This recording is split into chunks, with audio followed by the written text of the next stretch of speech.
Voici une vidéo assez complexe sur la partie tirage au sort sur un ordinateur. Alors les ordinateurs peuvent tirer des nombres au hasard. Alors c'est pas vraiment du hasard parce que eux ont des logiciels pour calculer, pour essayer de donner l'impression que c'est du hasard en prenant des numéros de série de l'ordinateur, en prenant des dates, des heures, des millisecondes, des fréquences, beaucoup de choses en compte.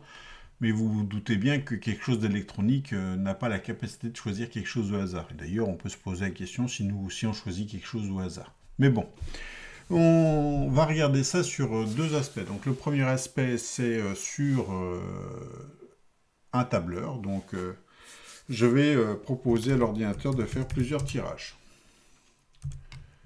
Ah, petite faute de frappe.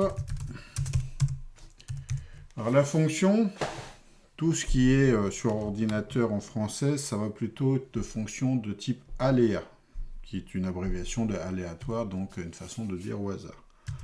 Si je commence à taper aléa, il me dit que si je choisis juste aléa, la fonction aléa, eh bien en fait, ce qui va se passer, c'est que je vais avoir un nombre entre 0 et 1, avec pas mal de valeurs après la virgule. Ce qui n'est pas trop ce que je voudrais simuler un lancer de dés par exemple. Donc ici, je vais choisir aléa. Il me propose entre bornes, entre le 1 et le 6. Une fois que j'ai fait ça, je peux sélectionner mon ensemble et simuler 10 tirages. Et donc mon premier tirage aurait été un 3, puis un 2, puis un 4, puis un 5, puis un 6, un 2, un 2, un 3, un 5, un 3. Donc voilà 10 tirages. Je peux même aller jusqu'à 12. Alors pourquoi 12? Parce que tout simplement c'est un multiple de 6.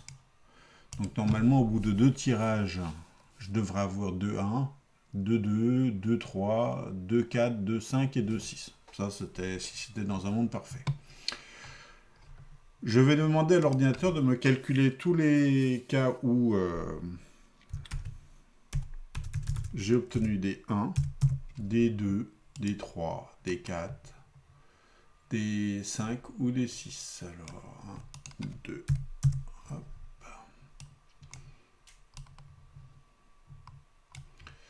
Donc cette fonction-ci est un peu particulière, c'est une fonction qui s'appelle nombre-ci. En gros, calcule le nombre de fois où la valeur est apparue, donc je vais faire entre les deux premières lignes, point virgule, et cherche-moi quand est-ce que c'est égal à 1.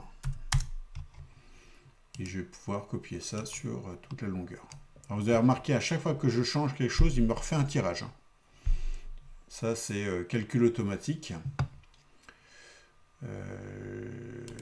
Alors, petite erreur, c'est que je vais bien préciser que le B ne change pas en mettant des petits dollars devant. Voilà. Et donc, ici, sur ce tirage, j'ai eu une fois un 2 et une fois, alors le 2 il est là, une fois le 4. Et une fois que j'ai fait ça, je peux le tirer jusqu'en bas. Donc, pareil aussi ici, j'ai oublié de dire que c'était la ligne $1 qui ne change pas. Alors l'avantage, c'est qu'on peut changer en direct beaucoup de choses. Donc voilà, ici je peux dire au bout de 12 tirages, le 1 est apparu 3 fois, le 2 est apparu 3 fois, le 3 est apparu qu'une fois, le 4 est apparu qu'une seule fois, le 5 est apparu 4 fois, et le 6 jamais. Donc on pourrait tout à fait dessiner ça. Donc ici je vais par exemple dire que c'est le nombre. Hop. Et puis on pourrait par exemple décider en prenant cette ligne-ci et cette ligne-ci d'avoir c'est insertion, un graphique sous forme de secteur par exemple, et vous voyez que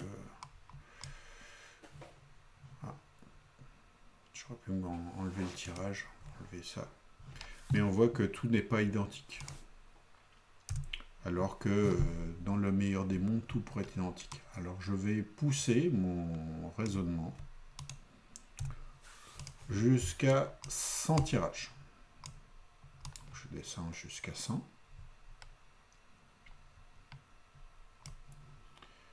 Et au bout du 100e tirage, j'ai 19 fois le 1, 17 fois le 1, le 2, 17 fois le 3, 21 fois le 4, 14 fois le 5 et 12 fois le 6. Donc là, si je prends juste ces valeurs-là, que je demande à insérer un graphique, j'ai mes 6 valeurs et en fait, on s'aperçoit que c'est pas pour autant que c'est identique. On voit bien que ici, celui-ci est un peu moins important que celui-là. Donc la valeur 6 est sortie moins souvent que le jaune qui est le 4. Ce qui se confirme ici, on l'a 21 fois, le 6 que 12 fois. Je vais aller jusqu'à 1000 maintenant. Donc je continue à copier.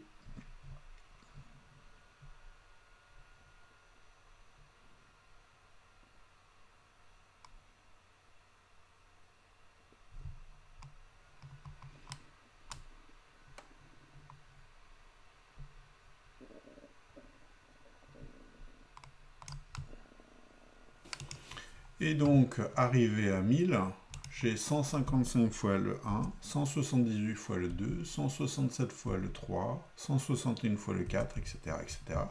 Là aussi, je peux demander à avoir un petit graphique. Insertion. Un graphique. Alors, sachez que je pourrais demander à voir dans les secteurs. Ensuite, je pourrais avoir les pourcentages. Alors, on peut le, tiens, on va changer un petit peu, on va le mettre sous forme d'anneau. Quoique c'est pas très parlant, on va rester quand même là-dessus. Vous voyez que là, ça commence quand même à s'équilibrer pas mal. Et si j'allais jusqu'à 2000,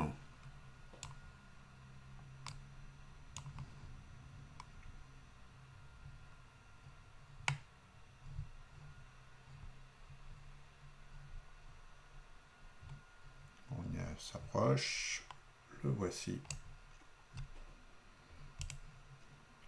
Vous voyez que les écarts sont plus si importants que ça si on prend en compte des pourcentages. Donc voici le tirage au sort fait à partir d'Excel ou d'un tableur quelconque, hein, ce sont les mêmes formules. Un autre logiciel qui est capable de vous faire des tirages au sort, c'est Scratch.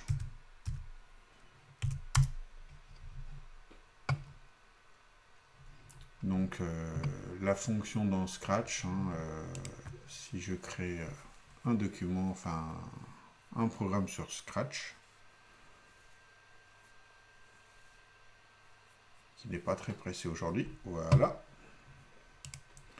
Je vais pouvoir dire, faire un petit programme, alors tout simple, hein, c'est quand la barre d'espace est touchée, je vais dire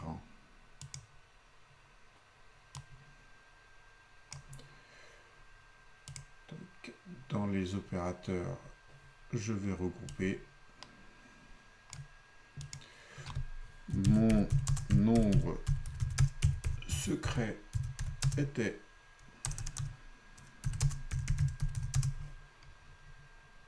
et puis derrière je vais choisir un nombre aléatoire entre 1 et 100. Donc si je regarde mon personnage Scratch, hein, au milieu, si j'appuie ici, il va dire mon nombre secret était 82. Si je recommence, ce sera 40. Ce sera une autre valeur. Ça peut être la même, hein, puisque finalement le tirage au sort est dit sans mémoire. Donc là aussi, je pourrais rajouter une variable qui, par exemple, aurait pour but de faire 10 tirages. C'est-à-dire que je pourrais faire des variables. Donc une variable que j'appellerai nombre de 1, nombre de 2, nombre de 3, etc. etc. Et puis, je pourrais enlever ceci pour pouvoir dire répéter 10 fois, ou 20 fois, ou 100 fois, comme vous voulez. Donc, je vais créer une variable qui va s'appeler nombre secret.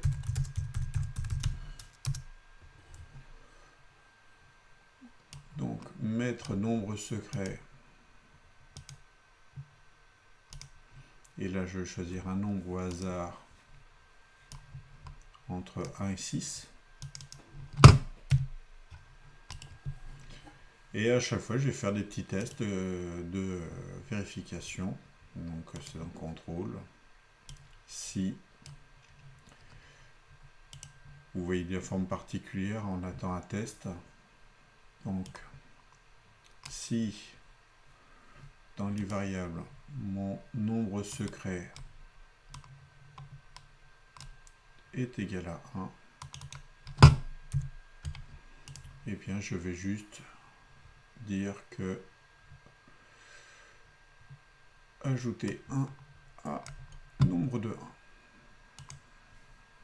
En le faisant comme ça, l'avantage c'est que je vais gagner beaucoup de temps. Je vais dupliquer ce bloc, je vais mettre là. Si c'est 2, un nombre de 2, etc. J'aurais pu en faire plusieurs. Hein. Donc si je lance ce petit programme là, Scratch va choisir 10 nombres. Alors si j'augmente, vous voyez que au fur et à mesure que j'appuie, il compte le nombre de 1 et de 2. Et vous voyez que au fur et à mesure que j'appuie, il a tendance à augmenter. Mais les deux valeurs doivent être assez proches en fait. Plus je vais faire de tests, plus les deux valeurs vont être assez proches. Donc voilà comment on pourrait faire un programme qui fait un tirage au sort. Alors après, ça pourrait être un jeu. Hein. Vous pourriez tout à fait, si vous aviez le temps, réécrire le programme du Yahtzee sous Scratch. C'est absolument pas impossible. Voilà.